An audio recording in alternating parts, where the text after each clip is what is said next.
Hello there. General Kenobi. So we are. It starts with. We are. It starts with Star Wars. We are.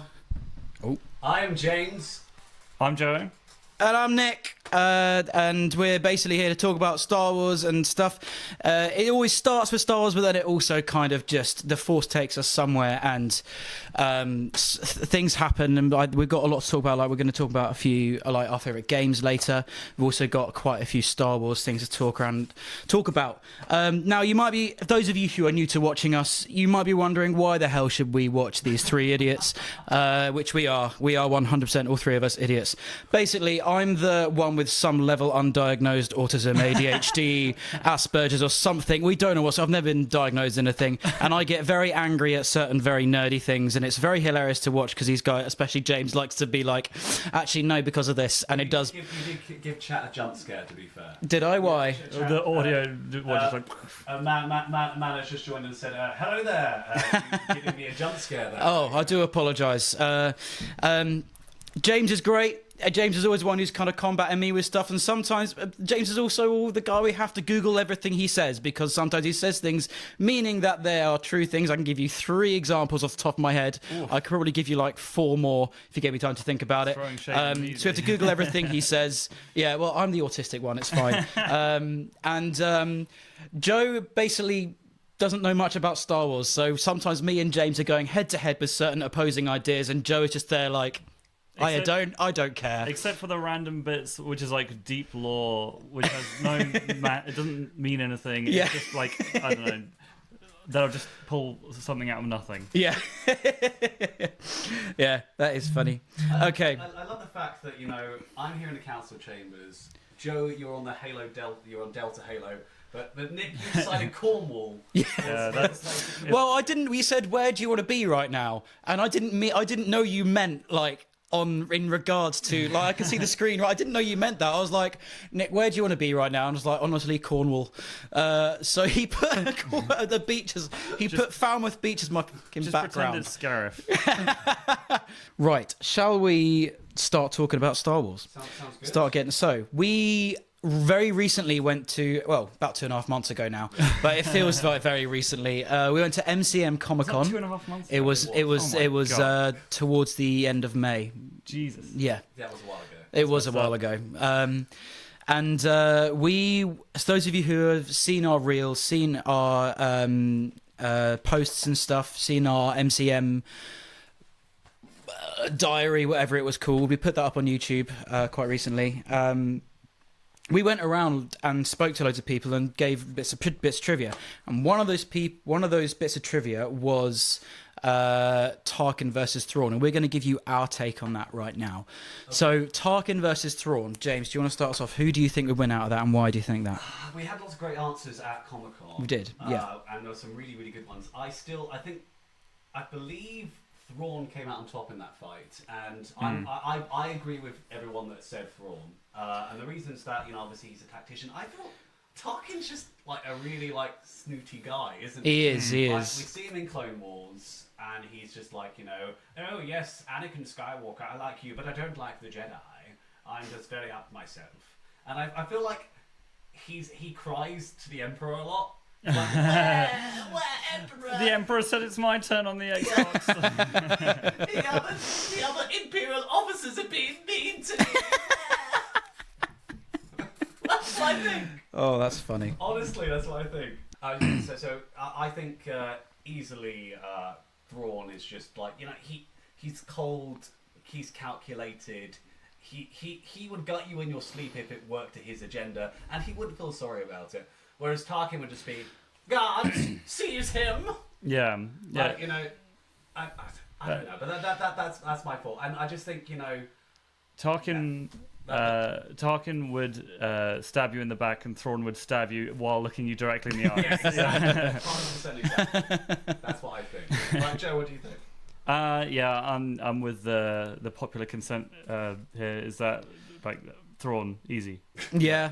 I don't think it's as easy as everyone makes it out to be. I do agree Thrawn would win, but after thinking about it, after hearing all those answers at Comic Con, the people who gave Tarkin a bit of a chance, I started thinking about as well that like their kind of viewpoints of it, and I started thinking about Tarkin, and he's not as like maybe as much a battle tactician as maybe Thrawn is, but he does know how to keep himself in the good loop with for example the most important people, like for example you see in A New Hope he's technically above Vader in terms of the hierarchy. So he's somehow got there, and he is basically untouchable, and especially in A New Hope anyway.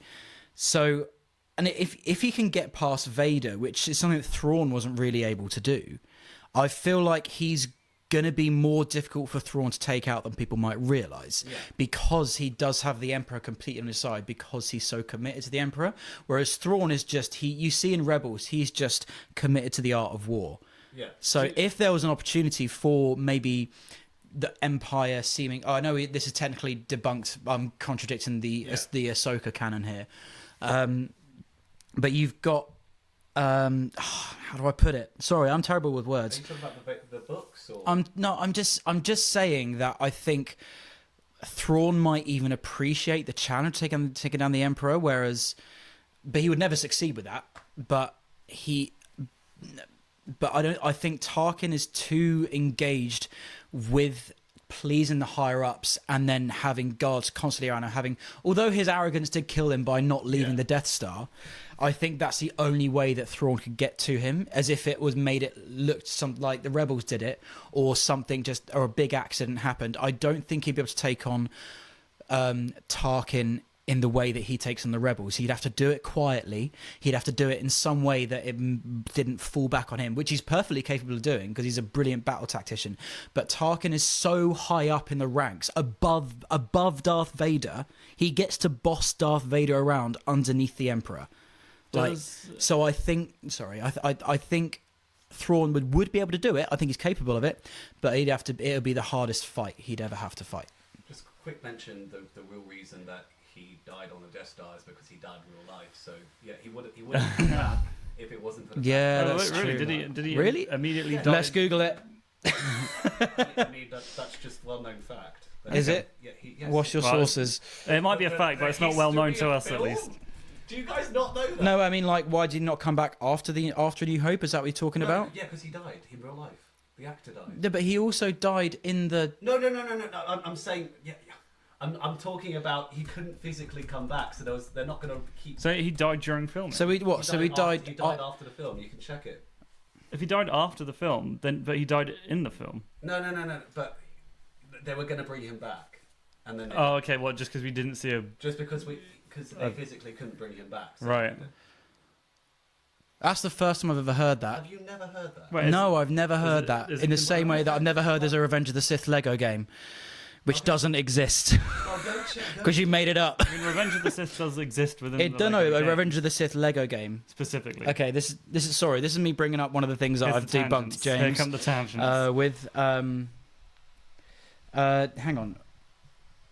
Date. What was it? Peter Cushing. Peter Cushing. Cushing. Die.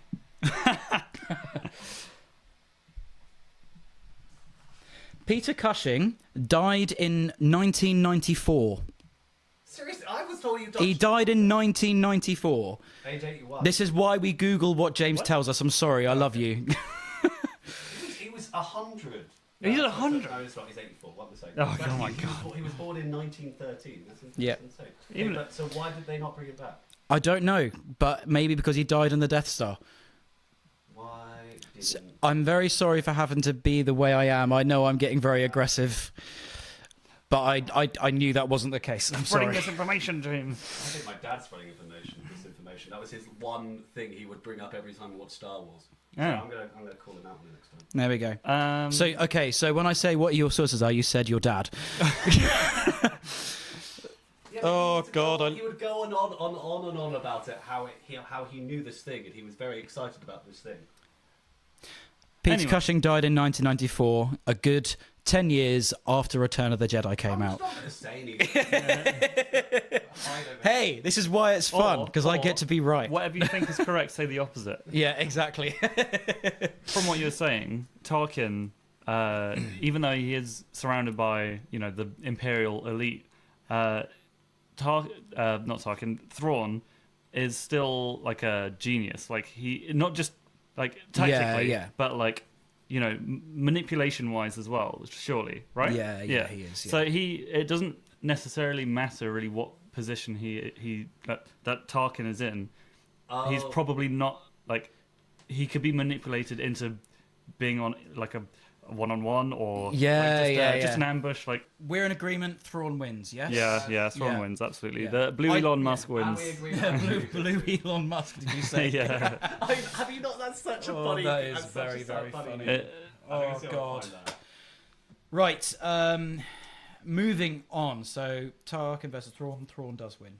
Although I do think it would be a harder battle than people think it would be.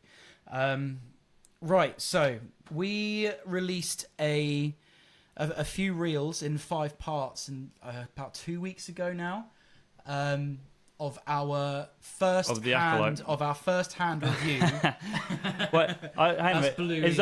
Is that official? No, that is literally just Blue Elon Musk. I thought that was actual Star Wars like release. No. Oh, it's funny. Yeah. What was I talking about? We released our little reels. Yes, we released our little review of the Acolyte, and it was quite clear that I didn't like it at the time. I think I've had time to process it and kind of see what they were trying to do and do all that. But you saw if you did see those reels, you kind of saw our initial reaction to it. So let's start. What did you think of the Acolyte? Basil. Just to be clear, I haven't actually seen the whole series. I've only seen the last episode. That's the only thing of the Acolyte I've seen. And it was very funny just watching Joe with no context whatsoever. But yeah, Basil is the villain. In just the context of that one episode, Basil's the villain and has no clear motive. He just helps whoever he feels like. Doesn't make any sense. But yes, Darth Basil is the true Sith Lord. Let's all bow to Darth Basil. No, in all seriousness, the Acolyte, it had its moments. I really enjoyed it. I'm going to be one of those. I'm going to be on the side for 4. I like what they did with it because a lot of people's complaints with Star Wars is we're always in the Skywalker saga. There's always a contradiction. Anakin didn't have a Padawan. And then we got Ahsoka, and then eventually down the line, everyone's like, actually, I like Ahsoka. Ahsoka's cool. Ahsoka is one of the best characters. She is, but she didn't start that way. And I like the fact that we've got like new characters to explore. Originally, we recorded this podcast a while ago, and now we're scrapping that. And I said, I'm looking forward to seeing a new era of Star Wars. And I did. I enjoyed a new era of Star Wars. I thought it was really cool. I like the fact we saw a bleeding kind of like her hand physically on the There are some things that I'm very like, and now I've had time to process it, and there's some things that I'm very glad that they included, which is great. Sorry, carry on. Yeah, so like, things like that. I love seeing the Jedi in sort of their traditional robes. Like, oh yes, we're so sort of up ourselves. Yeah. And snoncy. Snobby? Snobby, that's what I meant. Snoncy. I meant to say snotty, but... Snooty? Snooty, that's the one. I haven't seen the Acolyte yet, waiting for our Star Wars nights. Oh, okay. Oh, God, we're about to give so many spoilers in this review. So, Steam Train!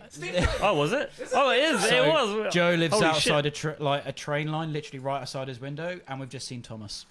That's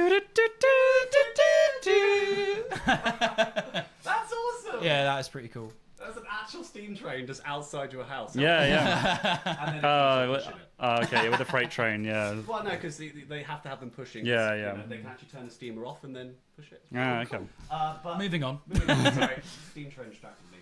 Toot, yes, toot indeed. But yes, so Toot. I thought it was really interesting that we now sort of know that they took up more of a police role during that period of time. Yeah. And at the end of the Acolyte, they sort of were like, no, you're not allowed to be police anymore, which is why we don't really see them doing the policey roles. Which I liked that. I like the fact they were sort of dumb Jedi. I like not every Jedi was like what we're used to seeing. Like tanky fit. There was the 2 like Jedi that were sent off to the middle of nowhere that were looking. Do you remember those 2? It's like there's quite a large build Jedi, and they were sort of like the stupid like wandering around. I love the fact that you don't have to be like, you know, uber talented in the Force. Just like, oh yeah, you're a Force kid. Yeah, you can use the Force. Right, you're coming with us. Oh, you're not very good at it. Oh, well, we're sending you to this distant planet. You just sort of have to watch there. Cool. And it's quite cool. And finally, it's a Jedi can cosplay because I'm fat, and it's great. No, but I think it was really, really cool. And I think the cast did a fantastic job. I thought it was odd casting, you know, I know there was the same person casting the siblings as younger, having twins, and then when they were adults, having two different actresses. That sort of Wait, really? No, it was the same actress. No. For the adult, it was, but the twins looked different. So I don't know if the two girls, when they were younger, were played by different people. Can you check that for me? Yeah, sure. But, I'm already on it, mate. But the twins from when they were younger looked different from each other because I think they actually cast twins. Right. From what I know, I'm going to check because evidently I've been wrong about everything. I do think. I am. I'll let you talk about the Acolyte from the one. Yeah, from the one episode I saw, it had promise. Like the idea, like as you said, was good, and I would like to see more in that time period, and I'd like to see them build upon what they have. What they have, at least from that one episode, and from what I've heard of the previous episodes, you know, it's kind of deeply flawed, but like to write it off, I would like a series 2, like because there's so much you can do with it. If you actually like, you know, James was right. oh, he's right. Oh my god, how about that? Woo! I'm happy for you, bro. I'm so happy I got something right. Yeah, so it was 2 different actresses for the little twins, but only one of them who played both of the Right. both of the adult twins. Yeah, so that sort of confused me. And I got the whole swap, you know, the version split them apart, you know, idea, which worked, but it didn't work for the fact that twins when they were younger looked different from each other. But they actually were twins, Lauren Brady and Leah Brady. Oh no, they're identical twins. They are literally identical but twins. They weren't. There were slight differences in them that you could tell they weren't the same person. But the actress looked identical in both. Does that make sense? Because she was the same person. Okay. And obviously they were twins, so you could see those tiny differences that you can notice between the two of them. Okay, but that's like saying, well, to be fair, they are technically playing the same person, aren't they? That's what I'm saying. Like, Maybe. if That would be a lot to ask a child to do, though. No, that's not what I'm saying. I kind of wish that they had a second actress playing the two that looked like Okay. each other. That's more what I'm saying. I mean, that would be quite difficult. We'd have to find who are the people who play Fred and George in Harry Potter. Just cast them. Yeah. But it's only like small things like that. Oh, and the fact that they gave Vanestra this freaking Shrek costume at one point, which is really... What? No, it was just... I must have missed something. She was... It wasn't a Shrek costume, but it's just that because Vanestra is... I was going to say, that's news to me. What episode was that in? It was like, well, first time we see her, it's like she's got the brown overcoat, and it just looks like the Shrek. She's really... Oh, lightsaber whip girl. No, I'm not talking about her lightsaber. I'm talking about her costume. that girl. Yeah. Okay, I'm sorry. I'm not familiar with the characters yet. I need to keep rewatching. Yeah. So Vanestra, like when she's first introduced, has like the white underneath, and then like a brown overcoat. So she looked like Shrek when she. And for the whole episode, this badass master with a freaking lightsaber whip, I was like, "How you look like Shrek?"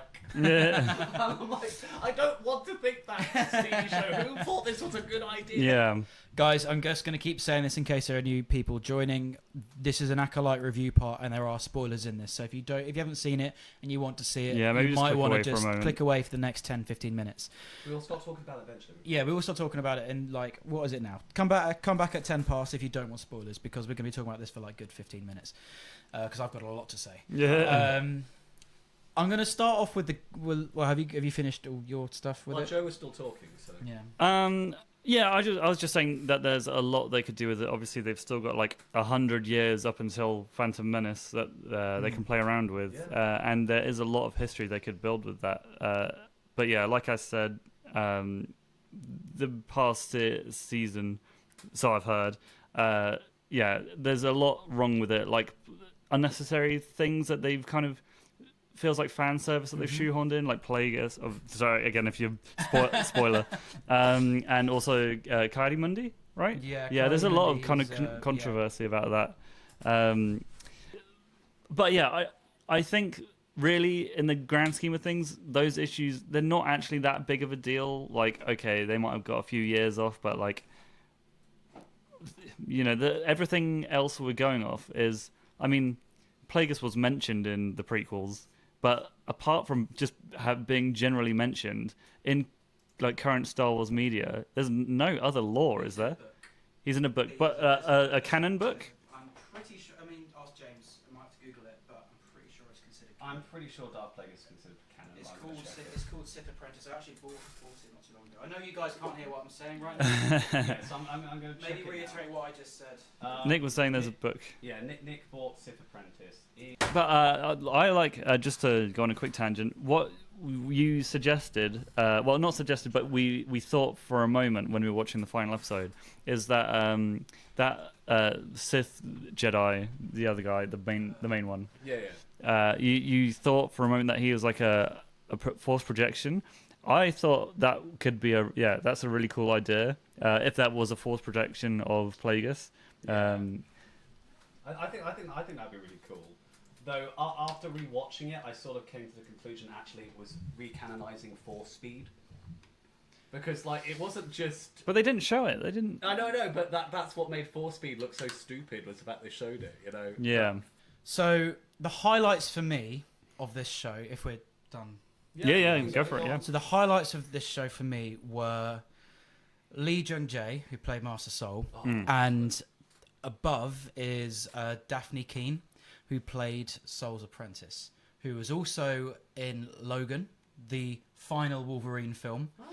She was also Lyra in his Dark Materials TV show. Have you seen? Oh yes, we're talking about her. Yeah. She was awesome as Lyra. absolutely fantastic in this. Spoil it for me. Was she alive by the last episode? No, I was going to say I don't recall. You know, in the trailer where there was all those Jedi turning on the lightsabers. Yeah. And then it was the first time we saw Saber. an anime Cortez Yeah. guy. That was the first time we saw him, and he just annihilated all of those Jedi apart from Soul. Right. She was a. And she contended with him very well. The choreography in that fight was actually brilliant.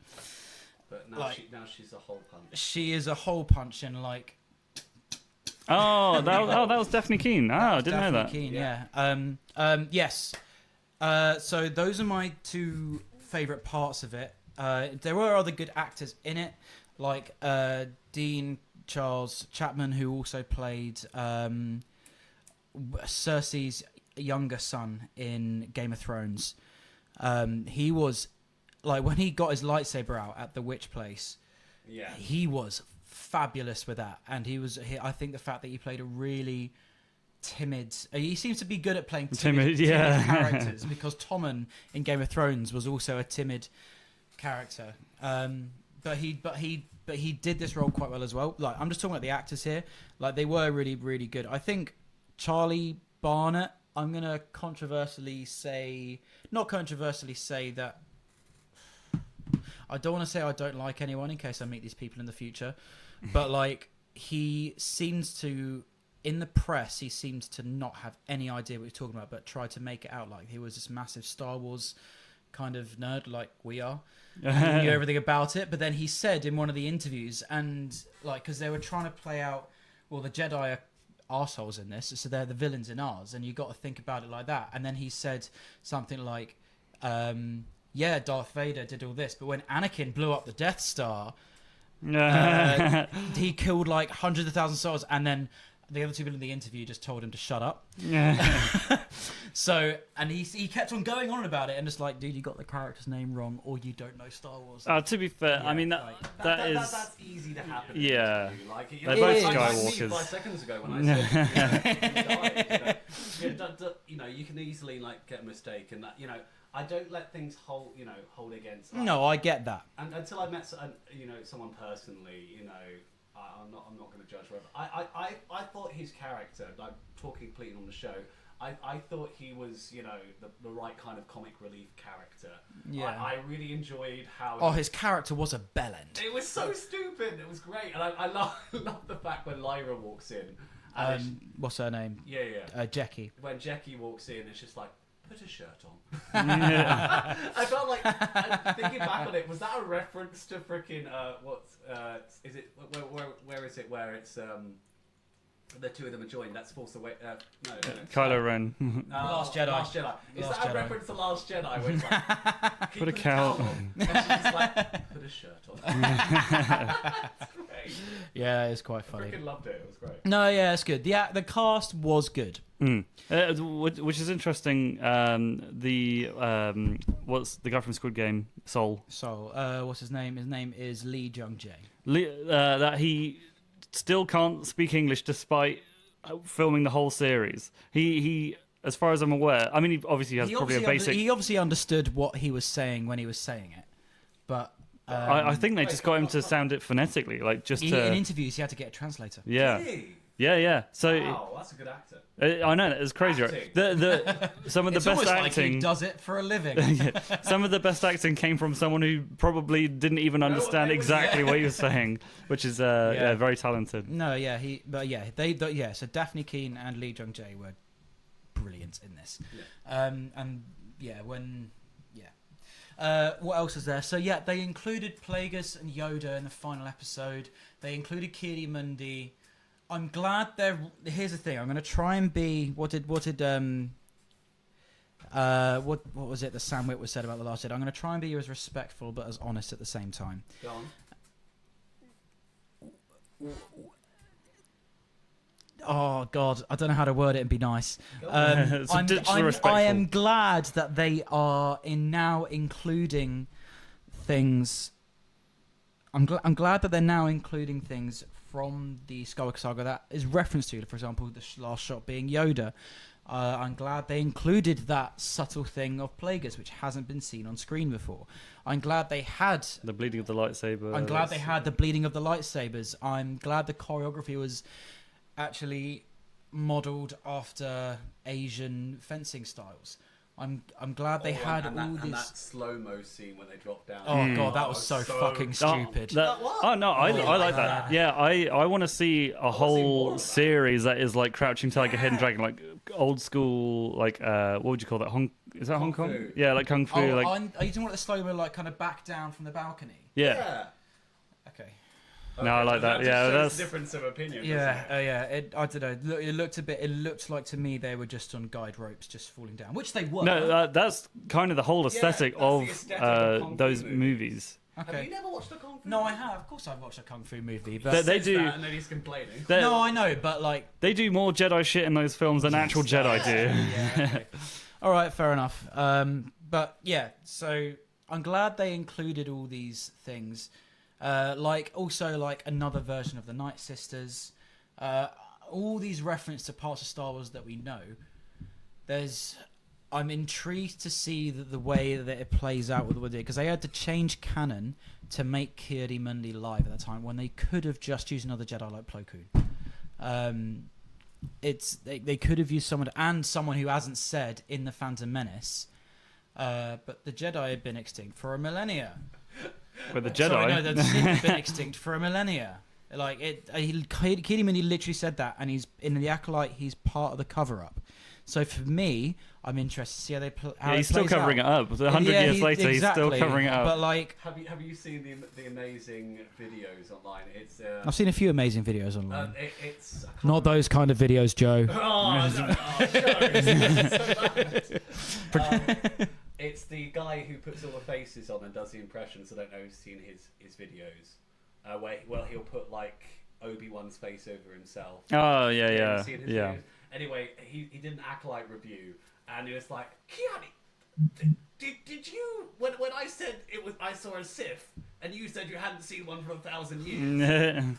Were you lying? And then his head gets longer and longer. No, not at all. That's funny. What's he got in there? It's like another heart or something, right? Isn't it? Is it just a big brain? I'm going to be honest. I don't know. Shall I look it up? Yeah, look, Yeah, Why what's- is Kiri-Mundi? let's have some guesses. I'm going to say 2 brains. I'm Why gonna say he's got a is- heart in there. Why does Kiri-Mundi? Have a big head. Mundi Why is Kiri-Mundi's head It's so literally come up. massive? have a big head. What? An extra heart, which allowed him to handle situations better, and he could solve problems a lot more. Something. This is the type of shit which I pull out my ass, which I'm talking about. Well, I don't know why I know that. Why do I know that? Oh yeah, that's why. There you go. You know. So obviously the bleeding the crystal, that was fantastic. I'm so glad we got to see that on screen, because I didn't realize you could do that while the lightsaber was like on. I thought they'd have to turn the lightsaber off and bleed the crystal separately. Yeah. But that's amazing to see that actually happen on screen, and that's amazing. I am interested to see what they do with Plagueis, because Plagueis seemed like a really timid character in the way that we saw him kind of creeping around. He should have been like there, just not even covering. He's just himself. lurking in As caves. Such a powerful character. He's just kind of lurking, creeping around, but at the same time, as you mentioned earlier, I was one of the people in 2008 just being like, "Oh, Anakin has an apprentice." No, he doesn't. And then now Ahsoka's, I'm getting a tattoo with her lightsaber on my arm at some point. Like, I love the character. So I'm interested to see, now that I've calmed down after my initial reaction, I'm interested to see if he's just an apprentice at this time, what he's trying to do. If, like, yeah, I'm intrigued in what the hell his character's place is going to be in this. But you've also got to bear in mind, we have actually seen, not in like necessarily a film capacity, we have seen stuff outside the Skywalker saga on screen in the Old Republic trailers, which is the best half an hour Star Wars has ever produced of like a film. There is more character development in the Knights of the Eternal Throne 5-minute trailer than there is in the entire sequel trilogy. Like, I don't know if you've seen that, the two twins. Yeah, have you seen it as I've well? seen it. Yeah. So the two twins with the yellow lightsabers, and oh my god, I find the ending of that I'm not going to spoil that. I find the ending of that 5-minute trailer. If you haven't seen it, go and look up Knights of the Eternal Throne trailer, because it's so good. It's so good. Like, I found that as sad as watching Order 66 in the Clone Wars. Like, it's so heartbreaking and moving. Like, and it shows that you can write good Star Wars without it having to be in the Star Wars the Skywalker saga. Like, it's not even that hard. I feel like all you need to do is get a story together that's roughly complete. Get Sam Witwer, Dave Filoni, George Lucas, and if you can stand his presence, no, I'm just kidding. I actually love Star Wars theories videos. I think he's a great writer. Get those 4 people in a room together, and just sit them down, get a presentation up, or just do what's we were watching him earlier. I don't know his name, but what's the channel called? Pitch meeting. Yeah. And just have like a pitch meeting in front of those 4 and being like, this is the basic story that I want to do. How can I make it happen in the Star Wars universe at this time without breaking any law that you guys all know like the back of your hand? It's that easy. That's all people have to do. It's not even.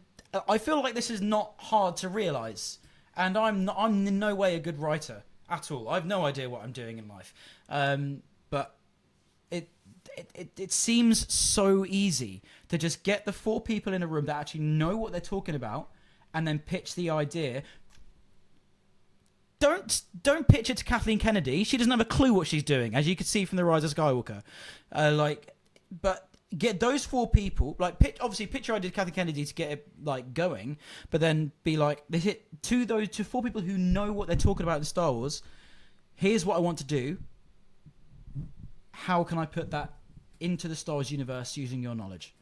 See, I'm half with you and half against you on that one, because we under Disney, although we've had some bad titles, we've had some extremely good ones as well. We have had Andor, which I was an extra in at the very end. But who was that written by? It wasn't written by any of those people. But surely it was approved by Dave Filoni and all that. No, it wasn't. What? It's directed by a completely different guy. Go look it up. The Googling begins. The Googling begins, but it's Andor is a completely unique story, and it's told within a storyline. Solo, I quite like. I don't know. Have you ever seen? I really like. Yeah. I Solo's thought Solo. I want to say is neck and neck with Rogue One for the best Disney Star Wars film. Really? Yeah. Rogue One. Rogue One. Do I need to say more? Like, there's some really good Disney Star Wars. Yes, the sequels weren't everything, but I think that comes down to planning that they just didn't plan, and they admitted that was their mistake. Yeah, it's Tony Gilroy. Yeah, I told you. So it's completely different. I think. And now for something completely different. Now. But God damn it. I love Monty Python, man. Carry on. Get them to write something. Yeah, in Star get them Wars. to write something Star Wars. Yeah. Something Star Warsy. I think what's really interesting is that he didn't like Star Wars. He doesn't like the director didn't like sci-fi. The guy did Andor, but that meant we got something really gritty, something really different to all the others. Yes. And I quite enjoy that. And so, in some ways, you can be a Star Wars fan and be just Have a good time. Yep, no, but you can know too much about it. Yeah. This is going to be. So I have a couple of friends who were in. What was it? The first of the sequels. Force Awakens. Force Awakens, and I'm trying to remember the name of the director. He did J.J. Abrams. That's it. Yeah. So J.J. directed one of the guys I knew, one of the extras, and he evidently really wanted to. I mean, when J.J. directed Star Trek. The reboot movies. I don't know if you ever saw those. Yes, I think I saw all of them. Like you could tell he wanted to do Star Wars. Star Wars is what he wanted to do. He didn't want to do Star Trek. Star Trek is very much like we're going to sit down, have a chat over a cup of tea, and solve this diplomatically. Yeah. Whereas Star Wars is pull the guns out and fire everything. Yeah. And when he did those reboot movies, the first one is I really love the first one. The second one, however, is just not that great. The second one's Into Darkness? Into Darkness, Yeah. but there's other reasons for that. But it goes to show that JJ and the way he worked, he loved Star Wars. And the story I was getting onto about the extra thing was that the guy that I knew he was in Star Wars, he was in Force Awakens, but he'd never seen Star Wars. And do you remember in the very first shot of the film, you see that kid running across the screen? Yeah, that was. Oh, okay. Oh, okay. And he was like, right, I want. JJ was like, I want to reimagine this as like Luke Skywalker at the beginning of New Hope, like on Tatooine. You've seen that movie, yeah? And my friend was like, no. And he was like, you not seen a new? Oh. And I just felt sorry for my friend. Like, imagine being a kid and the director's yelling at you for not seeing a film. So my contradiction to that is. With the Force, we've gone off tangent. Basically, Acolyte Review's done now. There were good parts, there were bad parts. Who knows? But basically, it's okay. It's very average.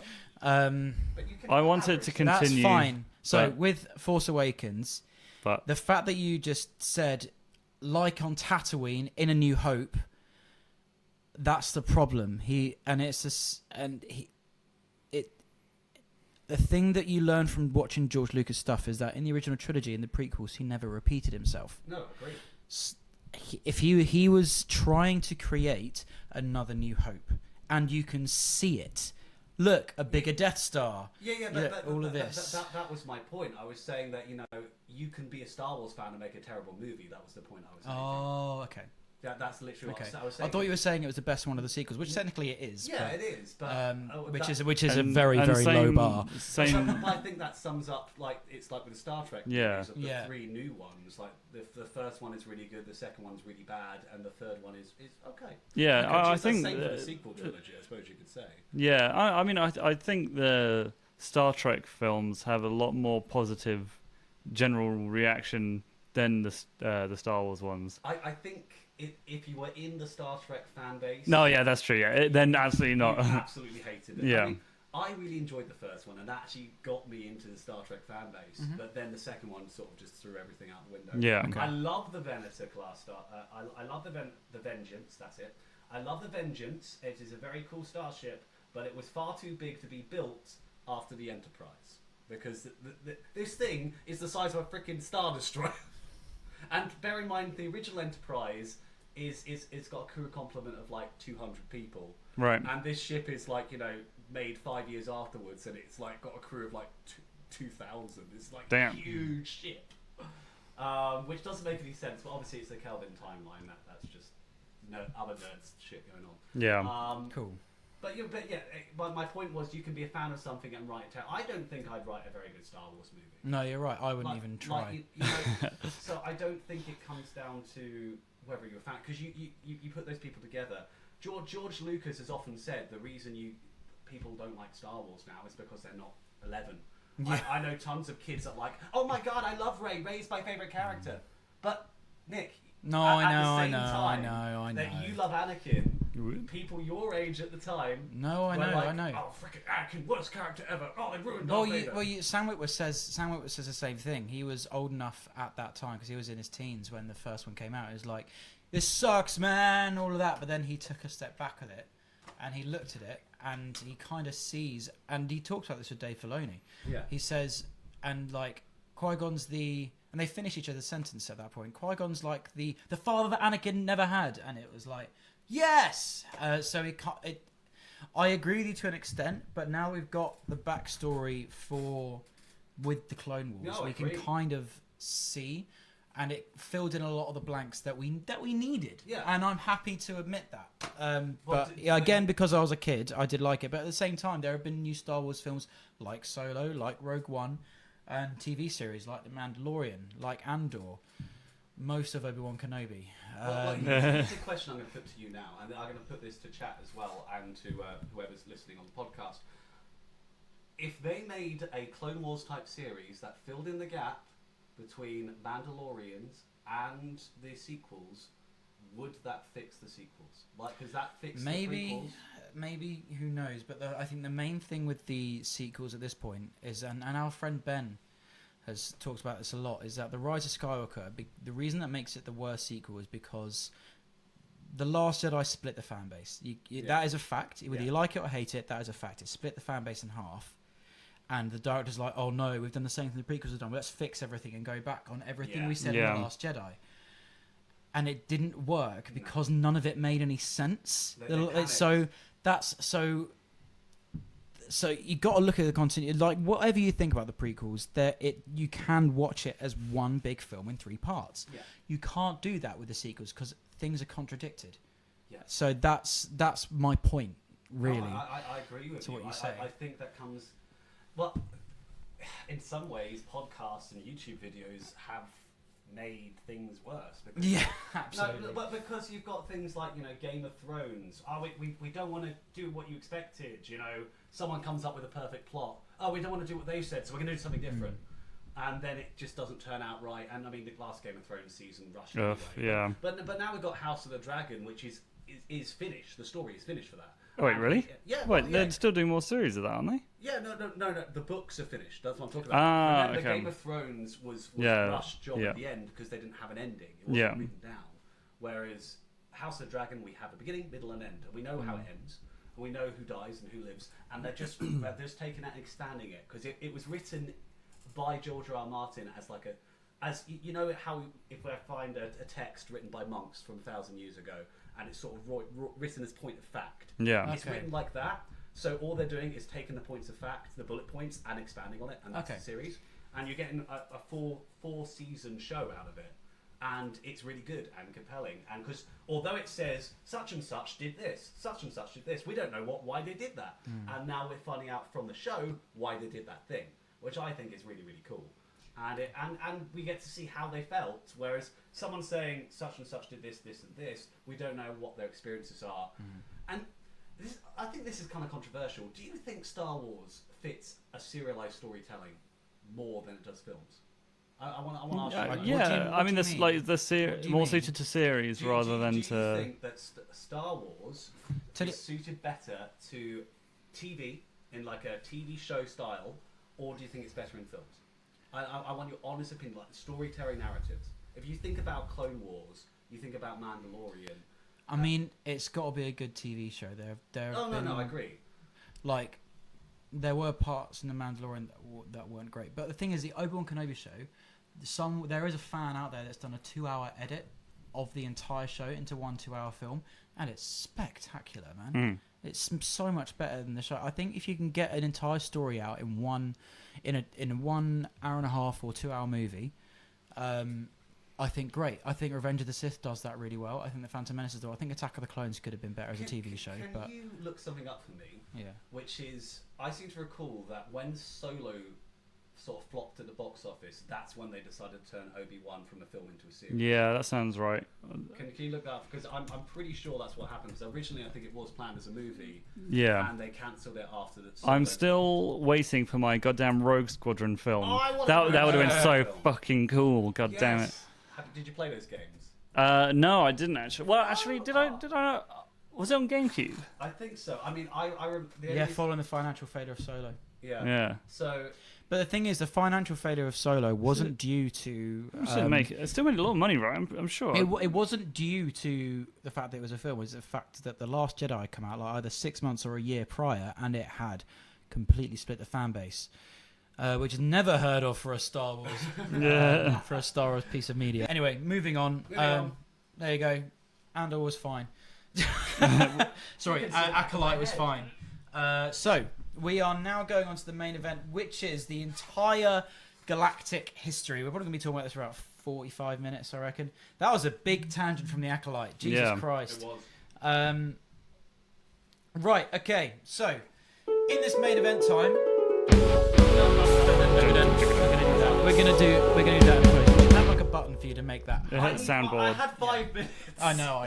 So the Force comes into an existence on a planet known as the Well of the Spring of Life. This is also, we see this in the Clone Wars, in the Mortis gods I love that era, arc. which is such So a good arc. Is that where they? That's where the Force comes into existence. Yeah. Is that like spaceship or something in the middle of nowhere with the? Two... It's the planet. Okay. It's a planet with the father, the son, and the daughter. He's talking about how the ship that, remember at the beginning they come across this large ship in the episode, the big triangle ship, and then they end up at Mortis. Do you remember that? I don't actually, but I have to rewatch it. It's been a while since I've watched it. Because it was inside the big giant ship.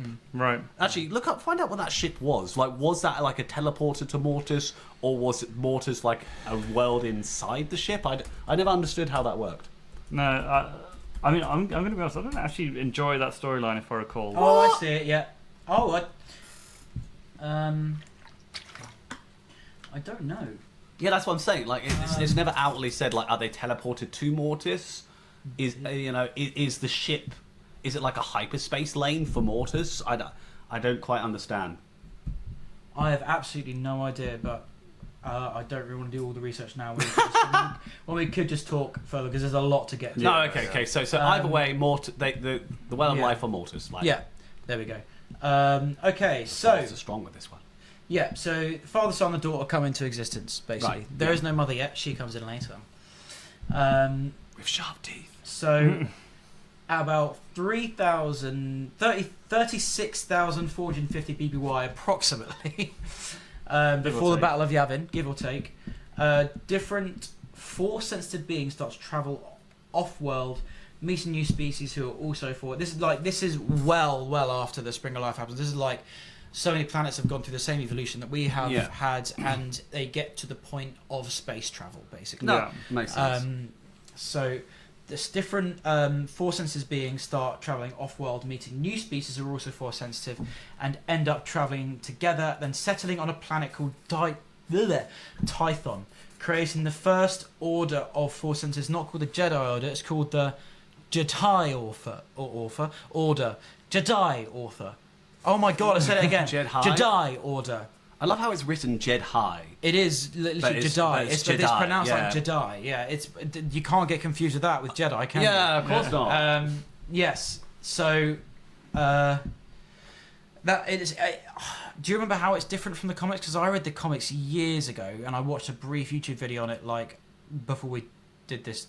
But, like ages ago. Yeah. Yeah.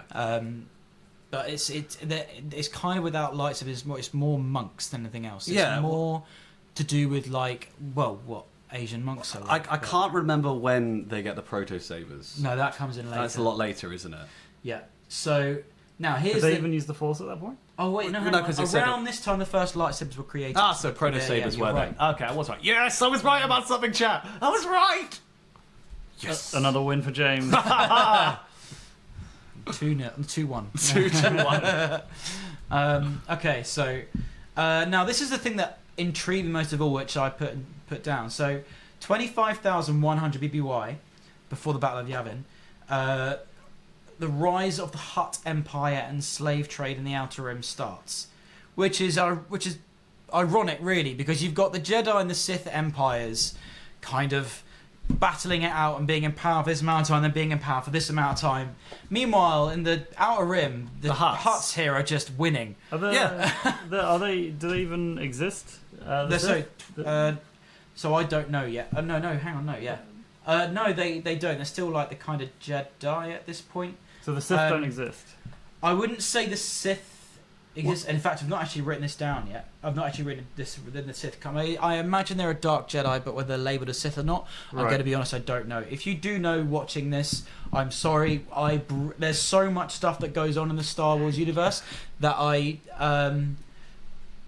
wrote down some main points, and I may have missed when the Sith came to being. I do apologise. Please pick us up on that when that is. But yeah, so the rise of the Hutt Empire. God, slavery went for such a long time. I know, and it was like, it's just more like the Hutt Empire. That's like, they're the ones that have won. They're the ones that have been in power for so long. Yeah. And the Jedi and the Sith empires use the Hutts to get in the Outer Rim. Like, can we just do a Star Wars movie where the Hutts finally lose? Because I know in Boba Fett he takes over Tatooine. That's a small part of the Hutt Empire. Yeah. If you really think about it. If you see a picture of the Star Wars galaxy, the Outer Rim is huge. I mean, yeah. So can we just have like a series or a movie where, like, I don't know, the new Jedi Order just take down the Hutts finally? There's no more slavery. After 25,000 years. After 25,000 years. That is kind of terrifying to think about. 25,000 years of people being sold. Like, what the hell? And the dominant galactic power is a gang. Of worms as well. Yeah, giant slugs. Christ. Yeah. Okay, it was... Oh, Manon has got this. Thanks, Manon. It was under the iron rule of King Adas that the Sith first became unified. He was declared the Sitharai, the ultimate being. It was he who first formed the Sith Empire around the year 28,000 before the Battle of Yavin, and his reign lasted for 3 centuries. So that was 28,000. Okay. So just before the rise of the Hutt Empire is when the Sith were created. Now, so 25,100, that's the rise of the Sith, but 25,000, the era of the Old Republic. Woo! Which is my favourite stuff. Go on then. Tell us all about it. It's all in the game. That is the game setting. That, like, 25,000. Technically, that's set up like 5. Maybe I think it's 3,000 years. So maybe because we're now, the next few things is during the era of the Old Republic. Right. Yeah. So the era of the Republic, let's say there's like, I don't know. I feel like there's going to be peace and stuff throughout that, but also at the same time there's going to be conflict with the Sith Empire. Do you guys find it amazing that, in the Star Wars universe, they got space travel 36,000 years before we first encountered them, and they're still fighting, and they're still using technology which is like barely more advanced than what they were using 30,000 years before? I do find that one continuity view that I do find very funny. I'm sort of like, we got hyperdrives, but we can't go to another galaxy. I'm like, you've had hyperdrive technology for 30,000 years, and you've not worked out how to cross galaxies. They got to that point and they were just like, okay, we can stop now. we don't need to go across the galaxies. They've got everything we want here. It's fine. I mean, the only thing out there for them is what's that? The people who invade. Oh, the alien race. What are they called? The insect race. What are they? Geonosins? No, we're talking. The whole invasion of that from species. the outside galaxy that comes in. Ahsoka? No, I don't think it's even canon. It's probably not canon anymore. It was the whole race. I'm going to be honest, I don't know what you're talking about, and I'm very ashamed. You definitely do. Wait. Oh, the Yuxin Vom. Yeah, there we go. Yeah, so that's unfortunately no longer considered canon, but that was what was originally going to be what the sequels were about. Yeah. Oh, that'd be pretty sick, actually. No, it happened during the time for the sequels in a novel. Yeah. There's, And I think George was going to rewrite that anyway. Yeah, I think so. There's yeah. a really cool thing which I would love for them to do in this if they ever did the Yusong Bong. Yeah, go on, tell us. Is in Warhammer 40k, the same thing happens with the Tyranids, and the Tyranids invade from other galaxies. And so they come in from one side of the galaxy, they start pushing in, and then they come in from another side of the galaxy. So they must have come from another galaxy, so everyone's just like, oh shit. Like, not only, are they coming from this one galaxy, from this direction. They've taken over another galaxy. Yeah, and they're coming that from means, this, we could be surrounded right now. That could be, like, everywhere. Yeah. I think that's great. Yeah. I need to I read that book when I was 12. And I need to read it because I cannot remember what happened. I've got some really good sequels for you from Star Wars if you'd like to watch them. They're called the Ewok movies. Wicket is just the most amazing main character because he says amazing dialogue like, Starkers are crash, Starkers are Tyndall. Well, to be fair, like, Tyndall, the little girl, teaches Wicket how to speak English.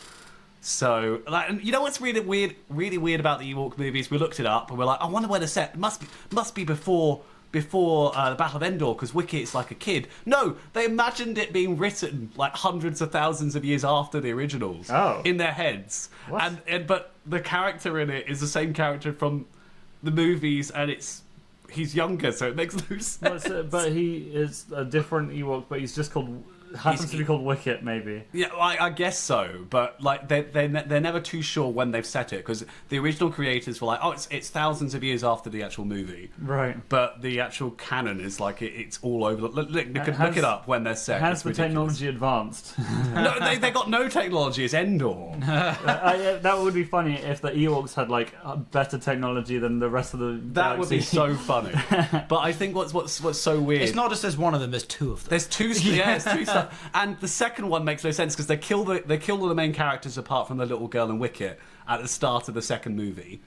And what the fuck? I thought it was for kids. It's really bad. They killed the mum and dad and the older brother who's supposed to be like the main character for the first movie. They kill him. Oh my god! It was in cold blood at the beginning of the movie. I'm sorry, James. This is another point for me. No, go on. The films are classified as C canon, the Holocron Continuity Database, and is official. I think so. Is officially set 3 ABY. Okay, that's what I wanted to know. Okay, yes. Because like, 3 years after the battle. No, I'm not. I wasn't saying that's when it was set. I was saying that the creators imagined it being set.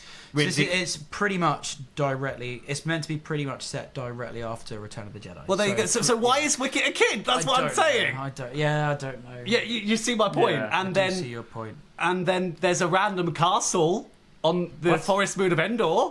Which makes there's two castles. The film makes zero sense, mate. It's there's an ogre's lair in the first film on this giant hilltop in the middle of a desert on the forest moon of Endor, and there is also a freaking giant castle in the middle of like a desert on the forest moon of Endor. So I'm like, why are all these deserts coming from? Is it global warming? Is it Ewok? Oh yeah. Actually, yeah. Where is it? Why is there a desert on the forest moon of Endor? It's not called the desert moon of Endor. No, it's not. It's called the forest moon of Endor, and it's like like Nick said, it's set a year after Return of the Jedi. But the creators were like, oh, it's hundreds of years after Return. Like, imagine making a film like, right, we have no idea when it's set, so we're just going to think it's like 100 years after. Oh, guys, we're just going to say it's directly after the films. But when we created it, we thought it was 100 years after. How are we going to explain the castle? Where did the castle come from?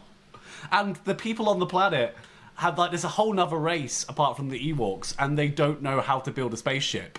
Like so much so that they capture this they capture this guy that's crash landed, and he's like, I'm trying to find a power core for my ship. Oh, holy power core. And that's where we first meet the first night sister on this planet. And evidently she's not from Endor, but she doesn't know how starships work. And it's like, it's a magical artifact. We must find the magical artifact. It'll make you so powerful. And then little girl's like, hearing you talk about this film was making me cringe more and more, especially as you're trying to quote it. So those quotes are just, oh my god. I need to watch this. It is so cringe that it's like... If James is saying it's cringe, it's another level of cringe. But it's bad me saying this, but the second one is actually better than the first one. Anyway, we should because We move should on. move back on to what we were talking Okay, about. back to the. Because these are films that because the Ewok films are genuine ones that I do not care about.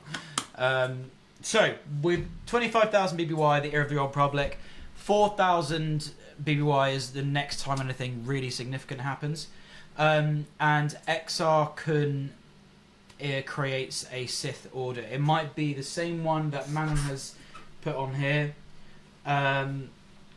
It might be a different one, but XR Kun, for those of you who don't know, XR Kun is the first ever character to use, like, created in Star Wars to use a double-ended lightsaber. He came before Darth. He was created as a character before Darth Maul in a comic. That is amazing. In comics in the 90s. The only difference was that his was like the same kind of size handle with two blades, rather than being like a saber staff, if that makes sense. God, you'd end up cutting your hand off, wouldn't you? Well, the Inquisitors did it right. Oh, I suppose, yeah, there's Yeah. like a handle.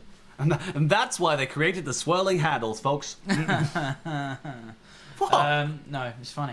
And then you've got the Great Sith Wars. If you haven't read those comics, they're also great. The Mandalorian Wars are fantastic because they're the precursor to like the Jedi Covenant and the Sith Civil War, which I find very, very funny. That's why, was it Mandalore? They have to live in bubbles, right? Because No. they nuke themselves? No, I don't know actually. Okay. Maybe. I can Nick, look that it up. When did the Mandalorians nuke Why themselves? do Mandalorian? Mandalore got double nuked, right? What was? Well, yeah, because the cities Night of Broken Glass, is that what it's called? Like bubbles. What show was it that showed Mandalore. It's Mandalore. It's Mandalorian, isn't it? Ah, okay. Because The it's Empire like nukes them yeah, again. because Bo-Katan was talking about it. There's a really good arc in Rebels where it turns out Sabine creates a weapon that kills you if you're wearing Ferocity that of its scarf. civil wars, so probably Okay. it says here because of its ferocity of civil wars. Oh, right, So it yeah. might be. So yeah, just nuke themselves. Yeah, There you go, folks. That's why they live in bubbles. If you don't want to live in a bubble, don't nuke yourself. weapons are part of my religion. Mandalorian. I would rather live in a bubble than go without weapons. Oh my God, it's set in America. Oh my Future god, America. cancelled. Right. So yeah, the Sith Civil War is great because it's when the Sith started realizing. It wasn't until a little bit later where the Rule of Two was created, but it's when Sith started kind of being like, this is not good for us because we just want more power, and it's great. But what is even more interesting is with the Jedi Covenant. The Jedi Covenant were a separate strand that broke away from the actual Jedi Order. And it was set after the Mandalorian Wars, but things were still a little bit tense. So this particular Jedi Covenant, they serve the Force through their visions. They believe the Force will show them the way. So in their visions, they will... so for example, one of their masters has a vision that one of their Padawans is going to become a Dark Jedi and destroy their entire Jedi Covenant order. So what do? Genocide all their Padawans. That is the sensible thing to do. That is the sensible thing to do, rather than talk this out and find out if there's anything. And the great thing about this is that one of the characters, Zane Carrick, is he's one of the first characters in canon to ever have a yellow lightsaber, and it's one of the first times we see it in the early noughties, I think it was. This came out. And I think it's so funny because he's effectively the Jar Jar Binks of his group of Padawans. What? You know, the idea is he's maybe a Ron Weasley is more more an accurate description. He's not a bad guy, but he's just a bit of an idiot. And he's very talented. Well, he's not even that talented. He's effectively the village idiot of his Padawans, and he's always late to stuff. And his master told him you need to bring this particular character in, so he had to bring in this criminal to the Jedi because he had stolen some like holocrons or something. I don't know what it was. I might be wrong there, but he had to bring in Felucian Dre, who is his master. And he turns up, opens the door. He's staring at a scene where all of his friends have been murdered, and the door is just open, and then the masters with their lightsaber still on just kind of turn around and see him. And he basically just runs for it with the guy that he brought in. And that's basically the setup for the comics. And the Mandalorians do come into it a little bit. but it's such a good comic kind of storyline, and I recommend you look it up and read it. So yeah, the Jedi Covenant is really, really good. Yep. That's that bit. Good. Then you've got the next few hundred years would see both the Jedi and the Sith orders grow and fight each other on numerous occasions, and just basically clashing all the time. Are the Jedi based in Coruscant at this point? I assume so. Yes. And like Korriban is, I think, it's like where they're still kind of in charge of that. I think this is also when, this is around this time where the because it's about 3,000, maybe 600 is where the first few trailers of the Old Republic video game trailers actually happen. So it's set in around 3,600, and then which are also great because you got Satele Shan, who is effectively the Yoda of that era. She's got a double-bladed blue lightsaber, and she's awesome. She goes up against Darth Malgus in numerous occasions, and she's just a badass. Is she a little green lady? No, she's actually quite young. She got to the Grandmaster at like quite a young age, which I think is amazing. And yeah, her fighting style when she's fighting Darth Malgus, she fights him on 2 occasions that we see, and she's just brilliant. And then you've got 3,653 BBY. You've got the Jedi and the Sith Orders work together for the only time in the entire kind of Star Wars history to defeat the Eternal Empire, which is Darth Valkyrian. What is it? I need to look up his name quickly. He's Darth. He's the guy in charge of the yellow saber people, Yeah. isn't he? Villain of what is it? Of Knights of the Eternal Throne. So Valkorion. So Valkorion is the big bad guy, but Vaylin, who is the daughter of Valkorion, is like one of the major antagonists of the Eternal Throne. Right. And she's in like the 4th or 5th trailer of the just watch all the Star Wars: The Old Republic trailers, because they're so good. I mean, the best thing Star Wars has ever released. They're yellow lightsabers. They're not evil, are they? No, they're not. But they're more signify protectors than anything else. But then why is the Jedi kind of teaming up against them with the Sith? Because it's because I don't see. I'm gonna. I don't have. Because the Eternal. Sorry, let me think about what I'm going to say here. The Eternal Throne, they're taking out Jedi and Sith. They're taking out different forces of both the Jedi and the Sith, and I think they first think it's each other. Okay. But then they have to kind of work out this is a whole new power altogether. Right. So they have to team up to basically take out a Valkorion in a way. Do we need to do a playthrough of all of the Knights of the Old Republic Absolutely. games? Because I feel like that's the only way we're going to have the answers to these I'm going to be questions. honest, I've not actually played them. Have you not? I've just For seen. such a huge fan. I've just seen the gaming footage. I've seen the story. I've read the story. I know the story, but that's it. You're not going to enjoy the graphics. No, I will, because I play like Spyro and. Oh, all of okay. that Okay, stuff, so you'll be fine then. Yeah, I still play my Game Boy. I've got my Game Boy here. Oh, okay. That's fine. To be fair, Yeah. I play Star Trek Online, so I can't exactly comment on that, considering Star Trek Online is 14 years old, and actually gets relatively okay. But when they talk, most of them do this. Yeah. I find that very funny on the old Mario and Sonic the Olympic Games. When they're like talking, their mouths just do this. Not in time with any of the words they're saying. Chili dogs. It's like, hell yeah, I did all this, and his mouth just going like. It's a To signify he's Mario. I'm a runner, 100-meter sprint. Fight each other on numerous occasions. Yeah, so watch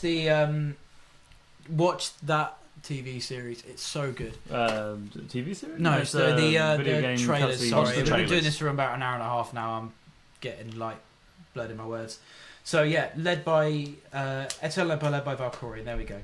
Then we've got 3000 to 2000Y is known as oh my god, 3000 to 2000 before the Battle of Yavin, you've got the Millennium of Peace. God, imagine all this time we actually finally have peace, but the Hutt Yeah. Empire is still... Yeah, it's still doing doing its their yeah. slaves. They're like, should we do something about this? Nah, we're Nah, at it's peace just times. Millennium Peace. We can't go stop the slavery. Let's just enjoy the calm while it's While it's lasting, Ignore all the problems going Yeah. on over there. We don't want peace, we want problems No, always. We want blissful ignorance. Yeah, you know what I love about this kind of thing? It's sort of like, we've got all this peace going on. What could we do to make the world better, the galaxy better? Let's do absolutely nothing. Hooray! And then they're like, oh my god, where did the Sith come back from? I don't know, all the people that got enslaved or upset about it. Yeah. But it was so peaceful. Yeah. So then you've got 2000 to 1000 BBY, the fourth great schism of the Jedi. I haven't mentioned the previous three because I've got to leave some stuff for you to enjoy. I just didn't look it up. I'm sorry. So you got the fourth great schism of the Jedi. So that means that Anakin's one is like the fifth, I guess. Right. So are we assuming the first great schism is the Jedi... you know- Jedi, yeah, with the thought bomb story. Yeah. Yeah. Yeah, okay, cool. Yeah, and then I don't know. I actually don't know who this character is. I've not looked up this bit, but it's written here.